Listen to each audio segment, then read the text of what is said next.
I am so grateful and honored to have James here today. James is a really gifted, intuitive healer. And I know that you don't love titles, but Mm. I know there's many gifts that you share through the soul work that you do. So anyway, I'm so grateful to have you here. Thank you. Thank you for the opportunity. I really appreciate it. James and I were kind of chatting before we went live, and when I first heard of James, and it was a very synchronistic meeting, I went to his website and I just resonated with him right away and read about his story, and it really like touched me so deeply.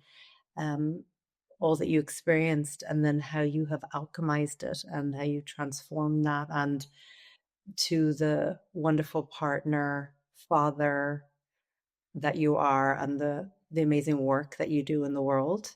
Um, it's like it's such a testament. It's like the story of that, and the heroic story of how you can do that. And some people can live in pain and not transcend that their entire lives. But so if it's okay with you, and I know there's so much for you to share, so much wisdom, but I think it would be very powerful for people to hear. And then I think the part that I'm really interested in as well is how you transformed and alchemized all of the trauma that you experienced growing up Mm.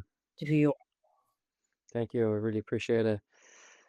So, if I was to go back just to my story, and it's really interesting because I've sat with ayahuasca 8 times so far, and in those ayahuasca experiences, I got to really, I journeyed a lot to the spiritual realm, and it showed me a lot of the time where my soul actually originated from, and it showed me the karmic lineage that I chose to came through. And just to give a bit of background on my own story, I am from originally Ballyfermot, Dublin, Ireland. I come from a family of five. There's family four. There's four siblings. Sorry, it's three siblings, three older sisters. I'm the youngest child, a mother and father. But basically, there's a big age gap between me and my next sister. I think it's like 7 or 8 years. And like the background I come from is my father was an alcoholic, a gambler, very abusive, a violent man. My mother was basically like a doormat to him. She never stood up for herself, and they're working through their own karmic relationship. But when I was a very small child, I think around the age of 2, I was sexually abused. And moving on from that, then I witnessed and experienced horrific acts of violence towards myself, where my father really brutalized me. He would batter me to the point where I actually would urinate myself with complete fear. And beside that's traumatic enough, but there was nobody that would ever come in. No sibling ever came in. My mother never came in, and they never rescued me. They basically left me with this. And I have the memories of like having to take off my own clothes, feeling the shame, feeling embarrassed, feeling completely isolated and not safe. And that was literally my life. Like that every day there was violence. Every day you were on edge. I would have went to sleep with a lot of anxiety. I wouldn't have really rested.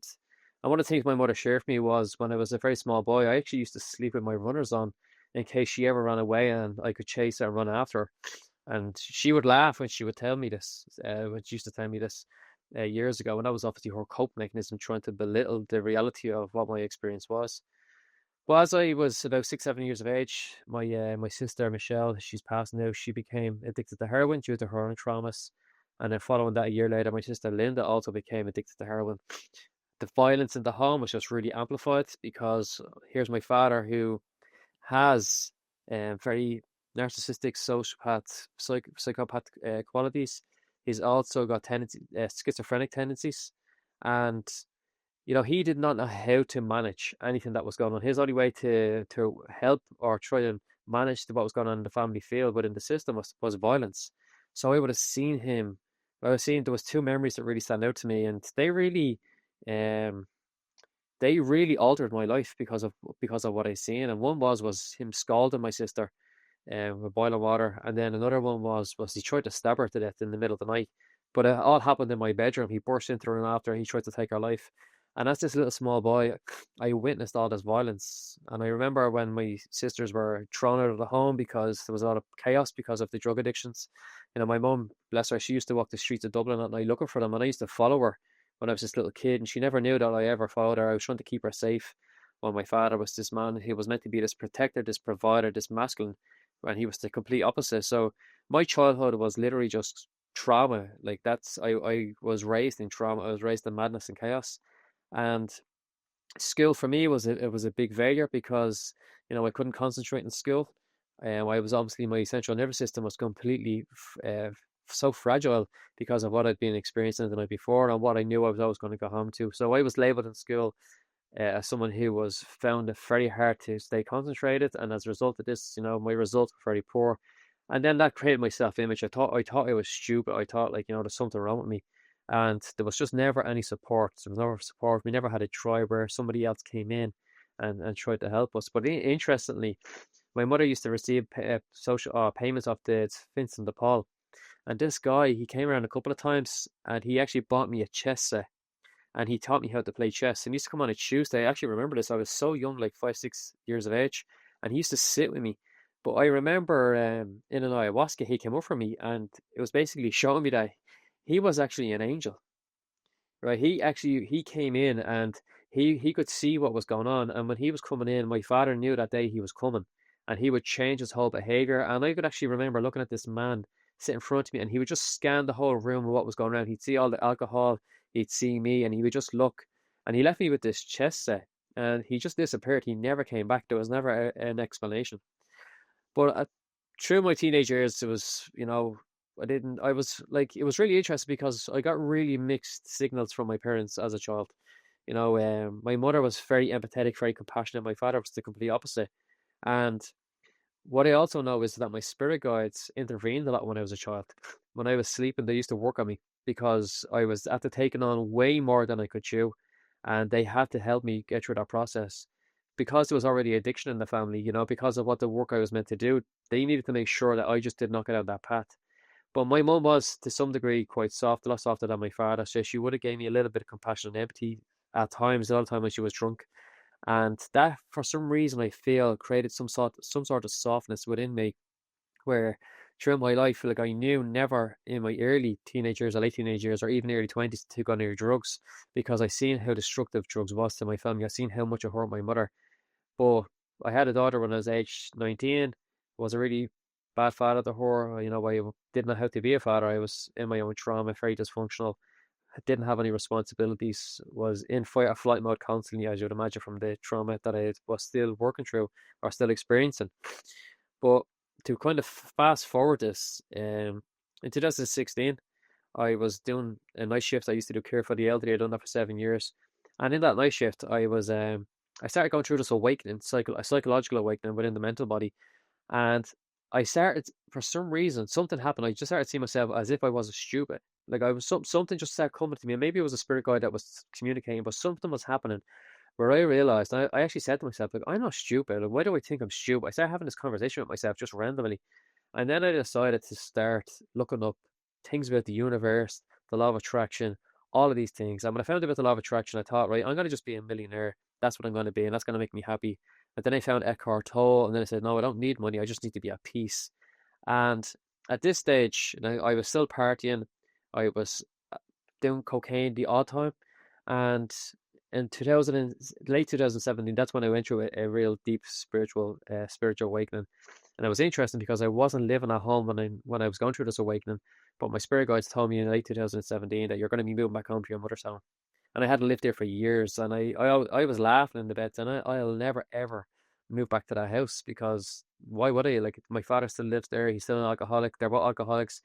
There's nothing good for me there. And I was living with a beautiful teacher at the time. We house shared, and she basically needed the room back. So the universe made things happen where I had to be back home. In 2018, January 1st, I was back in my old bedroom. And instead, now I'm a man who's going through this real deep spiritual awakening. And that night, my mother burst into the room, bawling her eyes out, saying, "Will you get downstairs and talk to your father? He's being abusive to me, and he's there trying to go for me." And I remember just looking around, thinking, like, why am I in this situation? Like, I could literally take his life right now because I'm a man who can defend myself. And I remember going upstairs and just crying my eyes out. And I was saying to myself, like, because I was aware of spirit guides at this stage, like, why is this happening to me? Why am I here? And I was trying to find places to live, and nowhere, no, nobody would take me. And I was meant to be back in what I would refer to as like a prison. And in that box room where I seen all the violence and all the chaos, and where I would have basically shut down my own senses to try and dull out what was happening, I was going through this real deep spiritual process, and I started studying past life regression therapy. I traveled to Colorado to study between lives regression therapy, and when I started figuring out that I actually have a soul family and I've got soul contracts and I've got a pre-birth plan, this really softened my perception of what was going on. I was able to really look at my father through a very different lens. But there was also a lot of spiritual bypassing in this because I wasn't aware at the time of my emotional body or the inner child. And if you looked at how I behaved, I still behaved in alignment with somebody who was very wounded, even though I had a really expanded awareness on myself. But again, just to fast forward this to that was 2019. Me and my partner moved in together. We had our son Elijah in 2019, and in 2021, the relationship was very dysfunctional. I could not be the man that she wanted. She was trying to give me this beautiful family dynamic, this safe home, and everything within me felt like I didn't deserve it, and I just kept pushing it away and pushing it away and pushing it away. She had enough. She was like, "That's it," and she basically got rid of me, threw me out of the home. And then that was the biggest transformation because I was suicidal. I went through a lot of dark nights of the soul, and I ended up meeting a healer. And that's when he was able to identify within me that you're also a healer. And through that journey then of working through psychedelics, mushrooms, sitting with many ayahuascas, kambo, sitting with rapé, I really went down a plant medicine route. And because my traumas were so complex, and because it wasn't like, there was the odd event. It was every day. It was traumatic. That was just, I was in a soup of trauma essentially, and I felt a calling from these medicines. So anytime I sit in a medicine ceremony, there has to be a calling, that the spirit of the medicine is basically calling me, and I'm being guided. But if I look at my life today, where I am, like right now in this moment, is the best I've ever felt. I've just came through a really deep process due to a 3-day ayahuasca retreat last November, and I went in a 6-month process this year of complete fear, unknown, scarcity, and that was the universe's or spirit's way of showing me that there's these energies are still present within you. There's a lot of conditions still present within you, even though you're doing this amazing work as a healer. There's still a lot that you need to unravel within yourself. And I remember sharing in a session that temporarily the work almost stopped. There was weeks where people weren't booking in, and I was flat out at one stage. Like, I was like out the door, really, really doing amazing work with people, and I'm doing amazing work with people, and I couldn't understand. I was like, why? Like, I'm amazing. I'm amazing at being a facilitator to hold space for people and to help them. Why is no one coming to see me? And it was because in my masculine energy, I was very rewarded. And then they wanted me to really be in the feminine energy, which was being. And that's what this process has been for me this year was, who are you, James, when you're not working? Who are you when you're not distracted? And that's when all the fear would come up. But because I've came from, not only was was the environment traumatic, we were also extremely broke. Like my mother worked as a cleaner, and that's all the income we had, except for my father's, whatever he was getting off the government. But he used to gamble all the money, and he used to drink it. So like my mum would have to borrow like money like for food and off the neighbors. So that scarcity was in me. And she would sit there and just internalize all this worry. But because I was such a sensitive empath as a child, I absorbed all her energy, and this was really affecting me. So Spirit gave me an opportunity this year to allow that energy to basically resurface, so I could transmute it. And I have to say, it was not easy. Like, I mean, I had such resistance to just being and sitting in fear. And the whole idea was that, and I noticed that my soul also chose scarcity, because going through scarcity and fear as a child, you lose trust and faith in life. If you can't trust and feel that you're going to be taken care of from the two people in front of you, then it's very hard to trust spirit to take care of you. It's very hard to trust spirit guides and allow them in, because obviously you need to let your guides and let spirit take care of you. You have to be able to be in your feminine energy. You have to allow that to unfold, that natural process, and you have to trust. And that's what spirit said to me this year. I was sitting and they said, like, you know what your biggest problem is? You don't know what it's like to be taken care of, and you're struggling to let us in. So I thought, like, well, fair enough, they're going to help me out here, and they're going to send me a couple of clients, and I'm going to be able to feed my family. And that's not what happened. It went even further into scarcity, to the point where I was like so financially just like basically feeling what my mother felt, and I was just in complete fear, and I had no choice but to surrender. And as soon as I surrendered and completely surrendered, then the clients start showing up and everything started taking off again. And I was like, so right now, I am truly in my divine feminine and masculine because I know what it's like to basically and I know it's all an illusion, but I was stripped basically butt naked this year, and it's gave me the opportunity to truly recognize myself and the light of my soul, and to truly trust spirit, that spirit is taking care of me, and that's what my soul set up for itself, obviously, because I understand how this would have worked. Wow, thank you for sharing all of that. You're so open and authentic, and the raw truth of it and the whole journey, and thank you for that because I think when we show up that honest and that authentic, it gives others permission to go, wow, well, if he's able to heal from that, like I can do Mm, this, So thank you for that. I think one thing that I was feeling, because, I've been with you in person, here and now, and I'm very empathic as well, and I don't think my cousin said to me one time, none of us ever get out of here unscathed, right? So mm, that's just, we all have had experiences, we've all had trauma, all different stories, but trauma mm, nonetheless, right? mm, And I'm very empathic, and I've really learned to work with my energy and hold my energy, right? No matter what the energies are around me. mm, But I still am very aware, and it does still affect, right? Especially if it's like close family members, right? That we grew up with. mm, But I feel that my nervous system feels really good in your presence. And I feel like there's just this beautiful calmness from you. And then, I feel that as well, right? mm, And so um, I think the question I want to ask is, what was it that, from that level of trauma? And as you said, it wasn't just this happened and this happened and this. I could tell you like 10 things, but you were like living in it all day, mm, every day. So much so you're sleeping in runners, fight or flight, mm, right?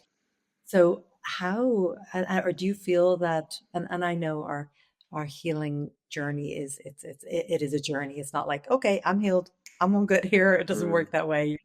It's like when we really, that's the ascension process. We're not usually in the physical vessel, right? Yeah, of course. Um, how did you heal your nervous system such a way? And do you feel that you can? I think this piece is so interesting because I am Mm, fascinated. I'm always looking to see how I can evolve and heal my own nervous system, right? mm, So what I know you talked about your journey with ayahuasca, and you did mention kind of inner child work. Um, what were some of the practices, and was it like some big experience that you have, and is there day to day stuff that you do? Um, would love to hear mm. about that. Good question. And what's really interesting is my soul chose to do the deepest work with two young children. Like, I have a 5-year-old, Elijah is 6 in November, and Rumi is 3 in September. And like this year was the year where my central nervous system was fried a lot because of the screaming in the house, and that Real, screaming was like, so it was triggering me so bad, because it was reminding me of the lack of control I had at home, and I don't yeah, want to control my children. I need them to be authentically who they want to be and allow them to express what comes up for them. And a lot of time they're probably expressing what's in the field, but I am like trying to contain. It's probably coming out of them, and they're just letting it out energetically as a way of possibly diluting it for me or for Sabrina. But essentially, what happened to me was I would do a lot of self inquiry, a lot of deep inner child work myself, and I do a lot of processing through thinking and feeling. You know, I've recently started really meditating really deeply again, but there was times where I couldn't meditate. There was times where I would want to sit with Raphael. There was times I'd want to go for a walk. There was times I'd want to do something, and I would intuitively get this message that when you were a child, you didn't have those options available. You didn't have that available to you. So right. when you want to do those things, because those things are good for you, right? They're going to take you out of something that you need to acknowledge and feel. So there was times where I would wake up in the middle of the night with a ball of anxiety, and I knew it intuitively. This is not a time to try to do some breath work or try to regulate my system. I have to feel everything that's going on for me right now. And when I was feeling everything in its entirely without resistance, then my nervous system was naturally regulating itself. And because I'm extremely visual, I could actually see when I was feeling, I could see the energy being coming up to be processed, and I could also see it being released as I was laying on the bed. I could see the energy just coming out of me. The more I was acknowledging, the more I was surrendering, the more I was feeling. But this year has been really tricky because of the inner child and the emotional body, and ultimately this year has been a big integration for the emotional body. There would be times where I would find myself really wanting to project onto my partner, having that moment, to having an opportunity to project, and just catching it and just being aware of like what's going on for me right now, James. What's happening with the inner child? What is he really looking for? Or if I want to project onto her, what is it in me that I'm actually rejecting? And then I do my little self inquiry, and then I figure out what the child within me is actually looking for. And a lot of time it was looking for my attention, looking to be felt. But I have to say, it wasn't poetic like that for me. There was times where like I wanted to run. I wanted to get away from the family. I just wanted to be on my own in the woods.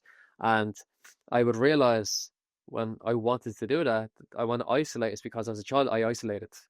I didn't feel safe to share my problems. I didn't feel safe to share what I was feeling. So for me, with my nervous system, a big part was also saying to my partner how I feel, trusting in this feminine energy. Because as a child, I couldn't really trust in my mother because I didn't see her, even though she was the safest person. She like she was dealing with so much herself with my father, with my sisters being on heroin. But at the same time, my inner child didn't care about that. He just wanted his mum to take care of him. So this year for me with my partner, it was vocalizing. I am feeling a lot of anxiety. I'm feeling a lot of fear. And for her then just to hold a space for me, just to acknowledge it and just to feel it. So outside of plant medicine ceremonies, because plant medicine ceremonies are very powerful, but they put you into a really deep process. You can unravel years and years of work in those, but then you have to go into integration. And with ayahuasca, it's usually around 6 months this integration lasts. So for me, my nervous system today feels absolutely the best it's ever felt. Like there's nothing really triggering me, and there's so much. If like even with the kids screaming, I notice I'm responding differently. There's not that. There's not tightness anymore. I'm just acknowledging that they're just playing. I don't have that resistance, and something has happened. Like I genuinely can't explain. It's just my own healing, and there's a lot that's going Mm. on soul level for me that I'm not able to really tap into. But it's also one of these things where I'm being actually told right now is because your mind can't even understand or comprehend what this is. It's all about your soul. It's all about your heart. That's what they're telling me right now. And if you try and intellectualize it, then you're not gonna you're almost block it to some degree. You just need to allow it to unfold. And this year, again, for me, being nourished back into my feminine energy, back into being, that's all about the heart. It's not about my intellect, which would be representing my masculine energy. I love that. That's amazing. And I mean that really does take some, I think, self-realization, some discipline, right? Like, because it's so easy to forget. I mean, and by the way, your partner, she just sounds so beautiful and so amazing that Mm, she is that beautiful container for you. And as I know, you do that for her too. And then here's our children, they come in as such amazing teachers. Who needs to move beyond, being in a relationship and having children, right? mm. Best teachers right there. Spiritual But teachers are everywhere. yeah, everywhere, everywhere. It's very Mm, true. But I love that. It's just like the minute you want to project, like it's just that feeling. It's like, actually, no, actually, like, what is it I need? mm, You know, can I be honest about that? And then it's just like, ah, right? Like rather mm, than turning into a fighting energy, just like lets it kind of melt away, and vulnerability comes in, and heart comes in, and compassion comes in, and then you're in a whole realm. And then it's like it creates these new pathways in the brain, and then mm, the nervous system says, wow, there's this due way. And there's this a saying I read somewhere. I can't remember exactly what it was, but it's like a nervous system, even though even though we may know something's a healthier way, the nervous system will go to what it knows, right? So mm, that takes an override to go, I know that road, but actually I'm going to choose this one, which is love, which is compassion, which is mm, vulnerability, which is honesty. And then you're like creating all sorts of new energies. And I also really love that you said when you come into that space, because there's a lot of spiritual bypass, and I'm such a huge advocate now of somatic work because I've always been very connected, always just came in that way. We all do have that connection to other Mm-hmm. to our intuition, to higher realms, right? But it was always so much easier to be up there, right? And now it's like this path, and I talk about this all the time, is about embodiment, right? Mm-hmm. Feet on the earth, full human experience, not like out of our bodies, right? And so I'm such a huge advocate of the somatic practice. Mm-hmm. And I love it. It's like, okay, I'm feeling anxiety, I'm feeling whatever. And instead of like trying to escape it, even if it's escaping it with meditation or breath work, it's actually like, let me just feel into it, because that level of capacity of whatever it is that our cells need to feel, our emotional body, mental body, energetic body, then it passes. And then there's just this spaciousness and freedom, and instead of pushing it down, right? And then it Mm-hmm. comes out these ways we don't want it to. I just Mm-hmm. honor that. So under the name of somatic or whatever it is, like Mm-hmm. I love that. That's so, so beautiful. So I think what was really powerful for me in ayahuasca was connecting to grief and rage. Like mm, they were in that was obviously a lot of us experience have suppressed grief and rage from childhood. You know, the unexpressed voice and the unexpressed emotions that we were never allowed to release, and the different timelines that these can be in. And that was one of the biggest things for me was actually connecting to that grief, but also the rage, that anger and that I had towards my parents, the anger towards betraying myself as a child. You know, and I had done it. I picked up that pillow and I screamed like I found one of my children dead screaming. That rage was just constant, and it was just. And ayahuasca would say, "There's more, there's more, there's more," and she'd be just like helping me release. And after that, then I would find my central nervous system as well, be just like so much. It's so much is being released within those ceremonies for me.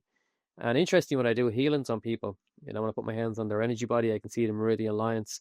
A lot of the time, it brings me, I can see the essential nervous system. It shows it to me in energetic form, and like you can see energy then just passing down, coming from wherever it's channeled from. It's coming down through me, through them, and it's amazing what it looks like. Sometimes it shows me essential nervous system, and it highlights it as like parts of the essential nervous system is red, and it brings down this beautiful like I know blue is representing for protection, but it's almost like for me it's giving me this idea of like it's cooling it, it's bringing this energy into like really cool it down, and people will notice it. They'll say to themselves that I can feel it. Like so, a lot of people feel it physically within them, that they feel the sensation moving through. And people who are into somatic work are able to identify. Like that was a lot of work on my nervous system, where you could have somebody who doesn't really do a whole lot, and they're not able to identify. They're just like that was a nice experience.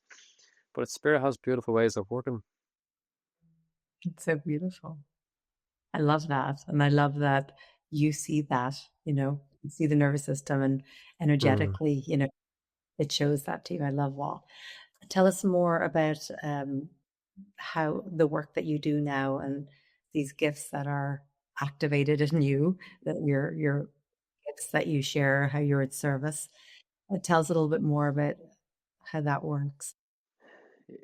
It's interesting we're having this conversation now because the work is constantly changing. My approach is constantly changing. The more I evolve and the more deeper I go into myself, the energy evolves and different guides come in, and they sometimes they change the whole operation. But if I look back at how I used to begin a couple of years ago, I used to believe I genuinely was healing people. I was kind of taught that way, and that's what was going on. It's like you can heal all this trauma within somebody, and then when I got deeper into my own healing process, I realized that's not how it works. And I was being shown by spirit how healing actually really works and what you're actually really doing with people. And one of the main things that I actually really help people understand is what are your wounds actually teaching you? This is a mental conversation where I'm giving them a lot of insight, a lot of downloads, and I'm receiving intuitive information for them. But realistically, what I'm doing in my practice is the sessions are usually around 90 minutes long. It begins with a conversation, and I just drop into the space where my guides are present and whoever else is present, and the client sits in front of me and they tell me what's going on for them. A lot of the time, people come to me and they don't have the awareness of what's going on for them. They've done a lot of talk therapy, and a lot of talk therapy doesn't give you insights. It doesn't, it may prompt you, but it won't give you. Like I say to people, like, do you know why your life is the way it is, or do you know why you're behaving this way in your relationship? Do you know why you're pushing your children away? And 100% of the time, they say no. I have no idea, and then I'll break it down for them and peel it back to the level of awareness that they're actually able to handle and able to accept. But when it comes to the healings are really interesting because I went from the philosophy that I was actually healing people to now when I set an intention, the intention is that, we're going to ask spirit, your higher self, to allow access to what you as an individual, as a soul, is actually ready to let go of. If people would come to see me and they want to work with their mother wound, and they'll say, my mother's like a thorn in my side, I can't stand her. The sight, even the sight of her triggers me. And can you just heal this wound? I heard you do amazing work with, you work with a friend of mine, and she has a very different relationship with her mother today, and it's as a result of working with you, which I don't take credit for any of this stuff. I'm just a facilitator. I just create the space, and it's the individual really that's doing the work. And I say to this individual, how long have you been working on this wound? How long are you aware that there's even a wound and how it's affecting your life? And they're like, no, it's only recently presented itself. And through listening to say people online, I'm able to identify a couple of things about it. But can you heal it?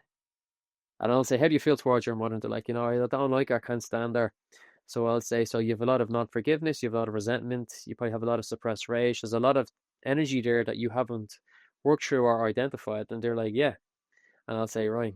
But and obviously, like, because the soul has chosen to have that experience as, and have this person as their mother and have that relationship, the soul, like, why would spirit just come in and just allow somebody just to kind of clean the slate completely and take away all the wisdom that's within the wounds, because grief's going to teach you something, resentment's going to teach you something, non-forgiveness is going to teach you something, rage is going to teach you something. All these things teach us as an individual beautiful lessons. And what my work is to remove what they're ready to let go of, which usually in the first session is a lot. Usually in the first session, there's a lot of energy that they've accumulated throughout their life that doesn't serve them. Energy from past partners, energy from other experiences. But when it gets down to the nub of a parent or an individual or a soul contract, I will see what's ready to let go of, but I'll also see just dimensions there that I can see them, but I don't have access to them. And when they work with me through a process, I usually bring people through a 12 to 16 week process if they want to work together consistently. And I'll see in those processes that the more they're integrating and the more they're becoming aware of, the more those layers are risen, and the more I have access to be able to shift specific energies. But a lot of the time, the client has to do their own work, their own integration. I can't do that for them, but what I can be is a guide for them. I can Yeah. give them that guidance. And I have to say, the guidance that comes through for people is beautiful. And, you know, like, I've never studied any of this material, but when there's been times in sessions where I'm like, wow, that was, I've never heard that before, and and just what's happening for me now is after coming out of that really deep process where I relied heavily to some degree on plants to be a teacher. I relied sometimes on the facilitator of those plant medicine ceremonies for guidance.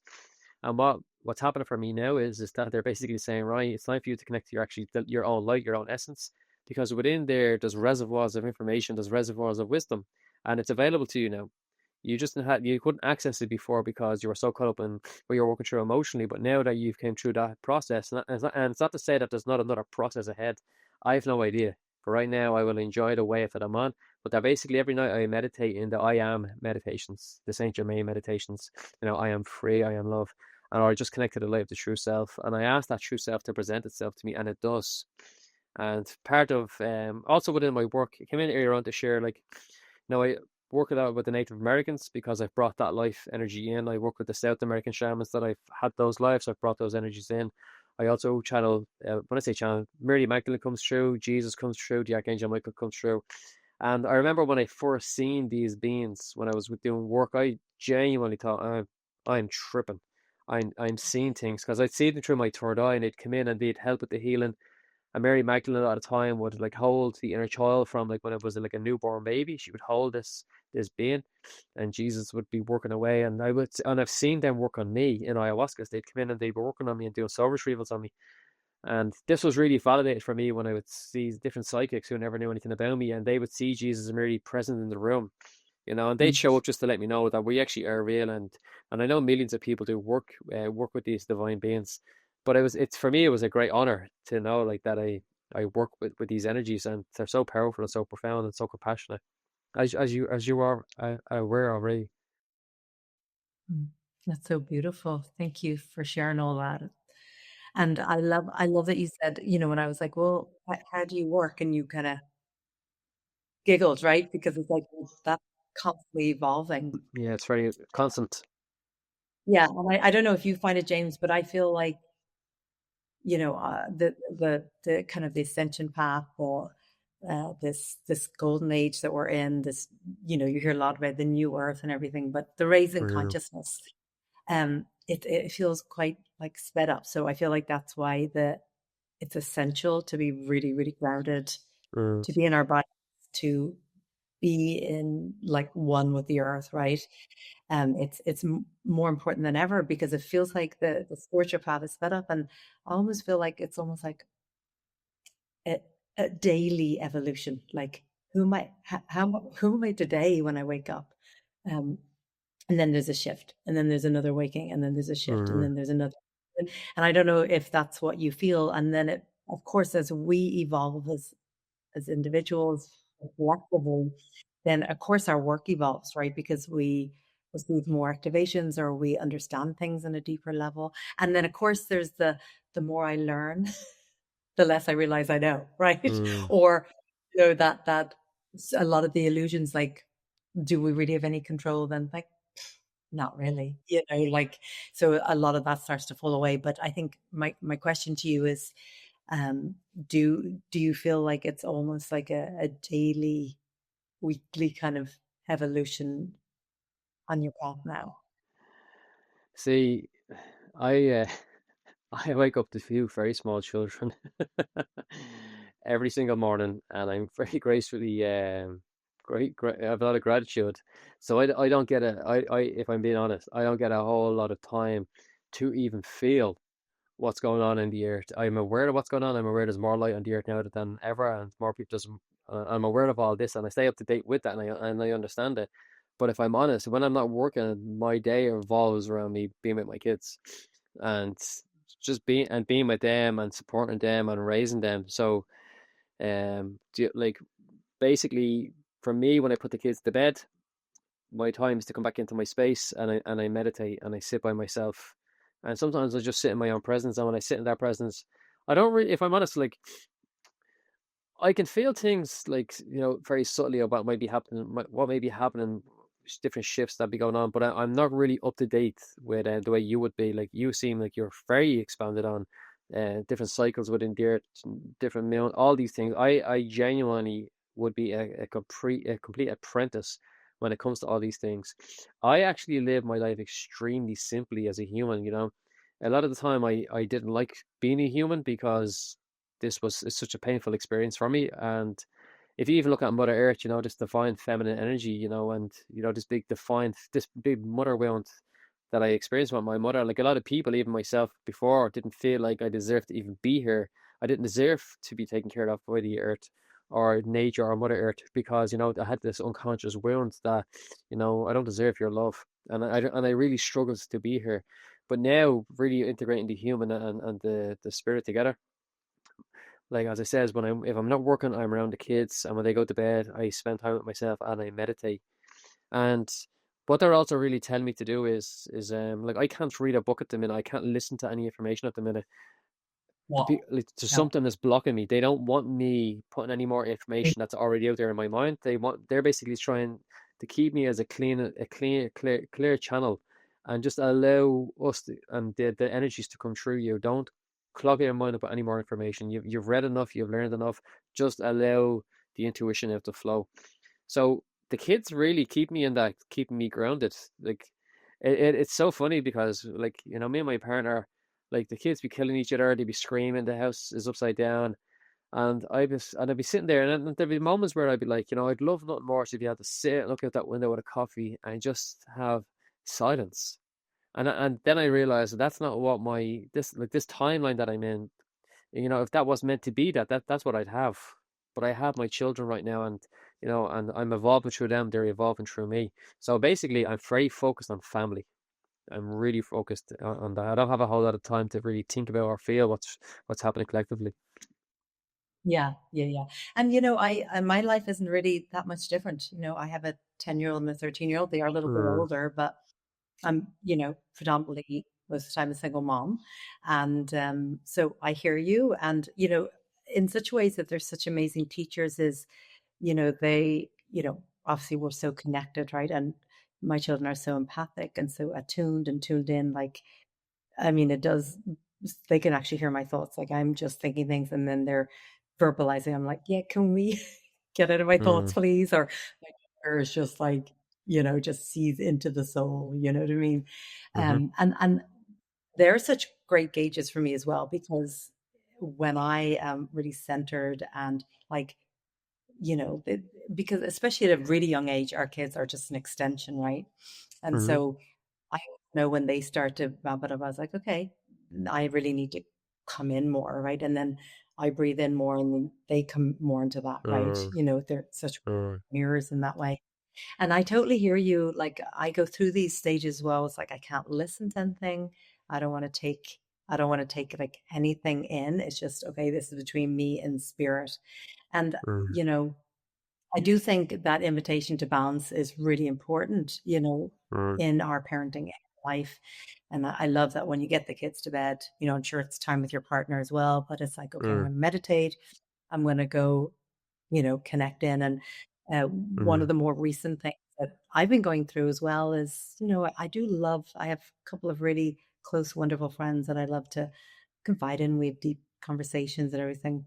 But I've really got to a stage now where it's like even opinions of others. It's like, this is between me and spirit now. Like I've got to Mm. really learn this next level of trust. I was sharing with you, I kind Mm. of got rid of all films and all readings and anything like that. And Mm. it's like I'm being invited to lean in more deeply now and listen Mm. more deeply.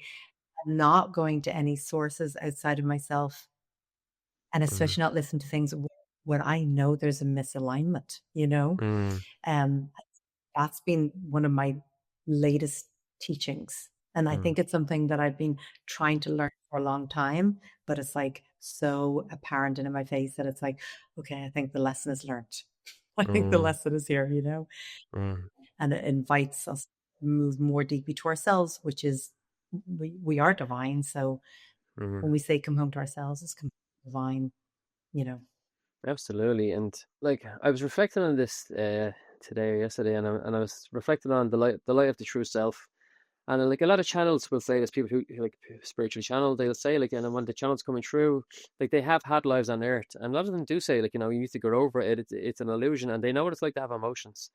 To that, like I was then thinking like, this year, like I had some like this year gave me the biggest opportunity to connect to my own life, and everything in me Mm, found it hard to be because of the inner child. I was like, oh, I can't be. I struggled to be with myself a lot, and I battled with it, and eventually I just surrender, and that's why now I can connect to my own light, and it's always there.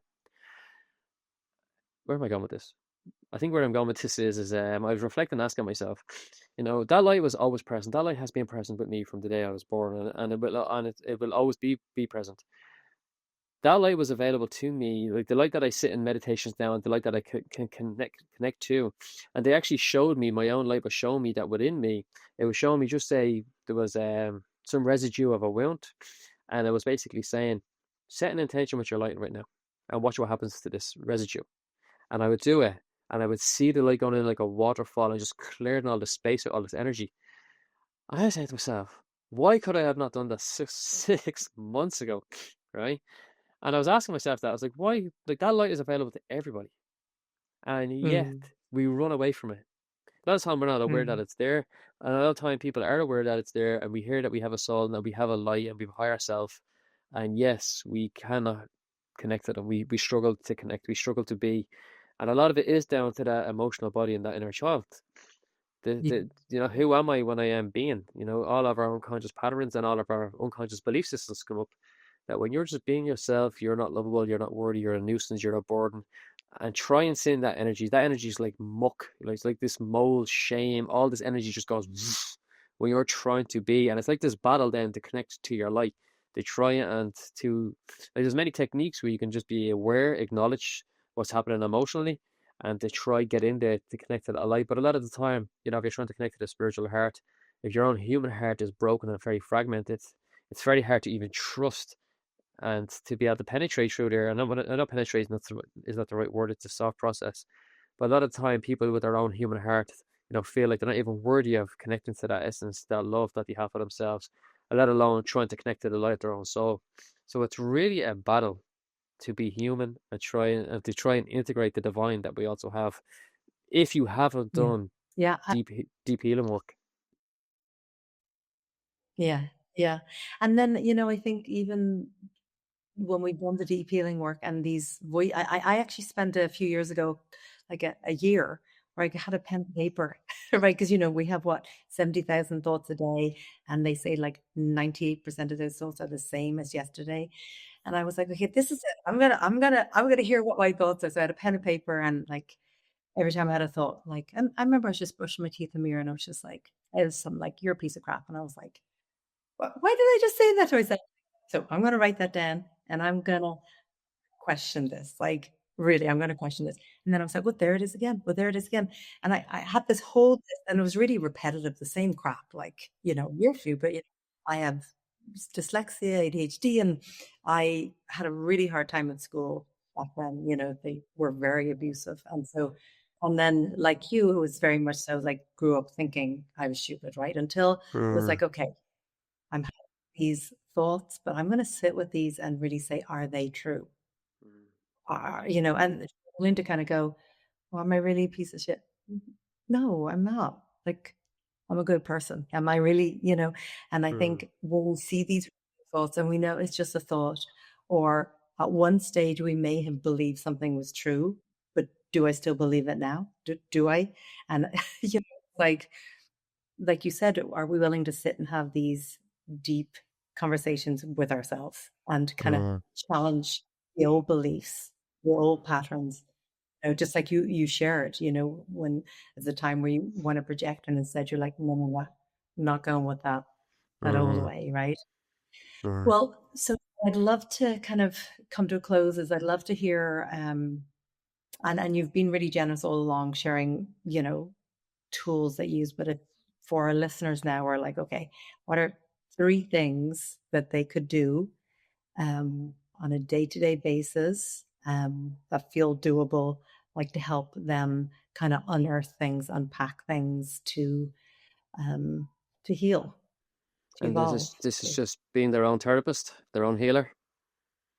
Yeah. What are some practices or just ways of being?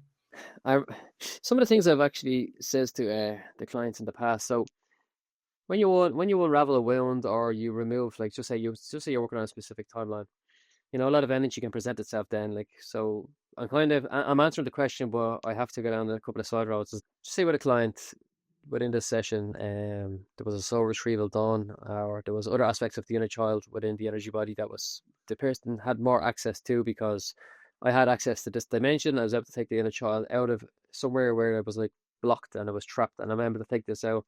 And then I would explain to the client that this part of you now is going to be very emotionally immature. It hasn't aged with you. And what this part is going to really need is for you to be an anchor. It's going to need you to be like a mentor or support system. It's going to basically need you to be what you never had when you were a child. And John Bradshaw would have talked about this championing the inner child.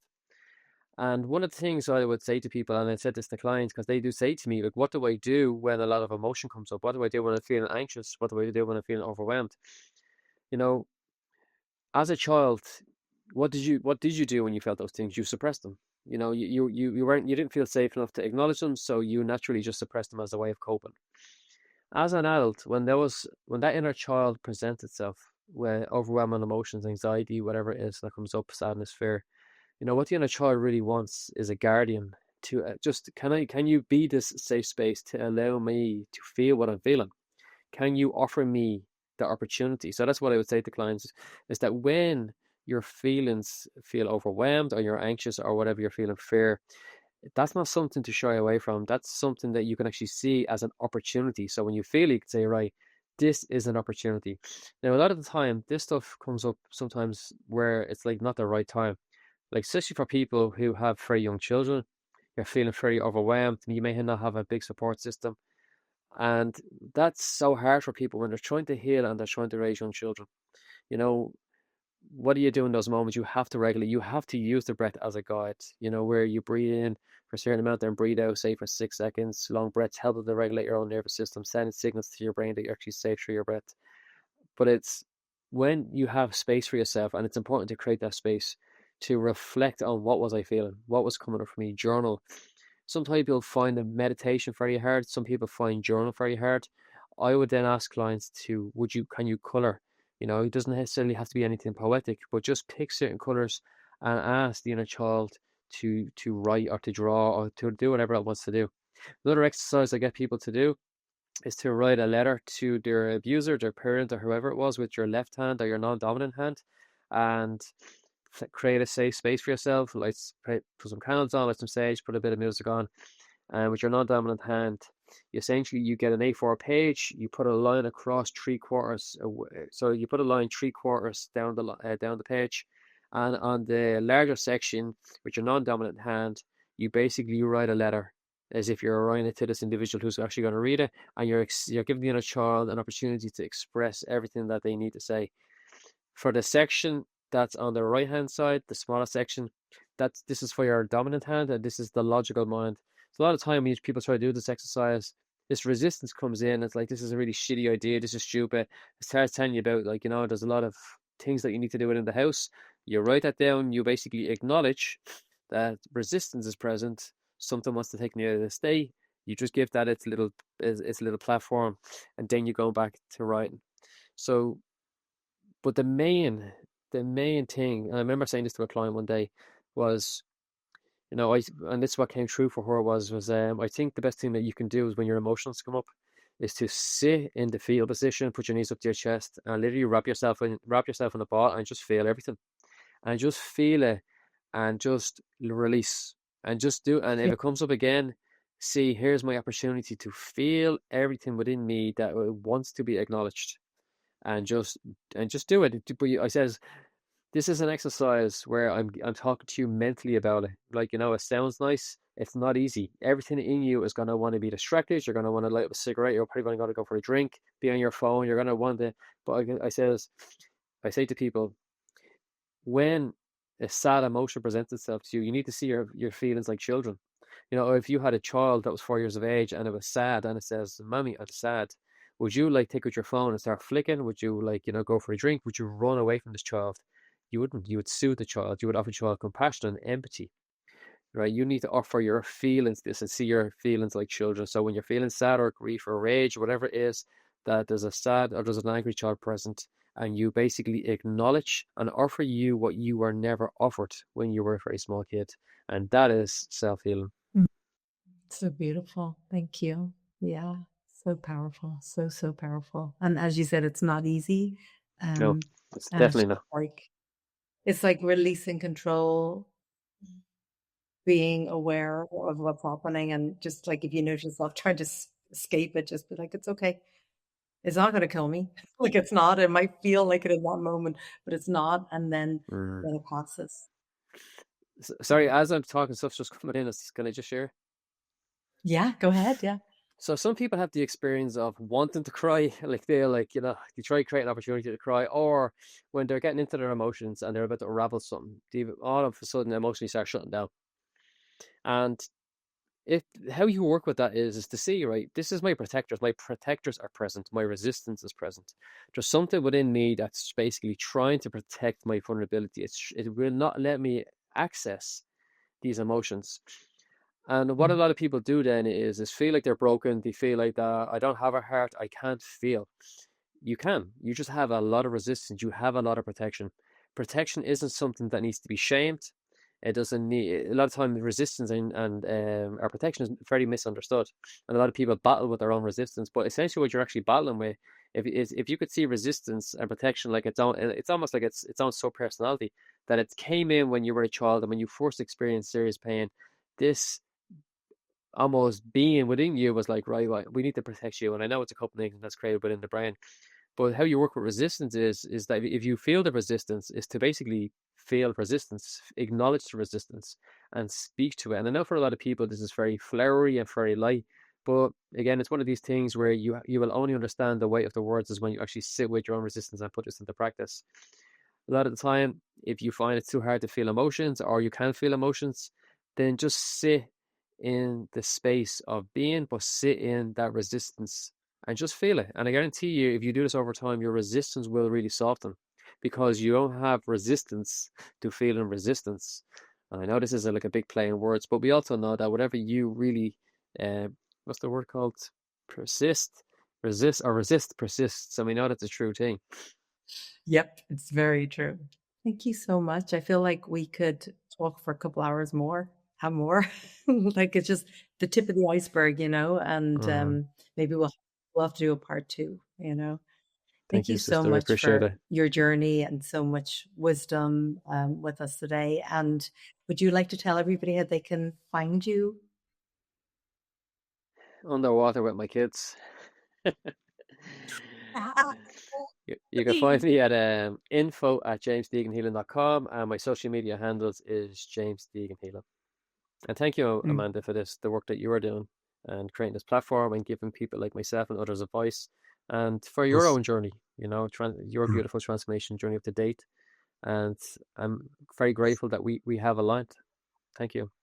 Me too. Me too. So grateful. So grateful. And is there anything kind of exciting on the horizon that you want to share? Oh my goodness. I'm going to be completely well, I'm always just transparent, but it's a very Irish, it's a very Irish thing, isn't it? That we say what we are, well, what I know is the truth sets me free. The truth sets us all free. And I actually have no idea. Like I see myself on stage just talking to thousands of people in 2016 when I was doing Care for the Elderly. I didn't know what I was talking about. And right now, I am actually in the unknown. I have no idea. Like I cannot see what's ahead of me, but I know it's big. I know I've got books to write. I know just Uh, I'm on the cusp of something, right? I have no idea, and they needed me to be in my feminine energy, so I didn't block it. And right now, yeah. I'm staying in surrender and allowing it to unfold. Oh, I love that. I love my whole system was doing spirals. I was like, yes, and books, yes, and that, yes, yes. So I Mm, love that. So thank you for sharing that and look forward to being your conscious witness thank you. as all unfolds and everything. So thank you so much for being here. Just so, so grateful. Mhm. Blessings, sister. Blessings to everyone listening to this. Thank you. Thank you so much. Thank you. Thank you.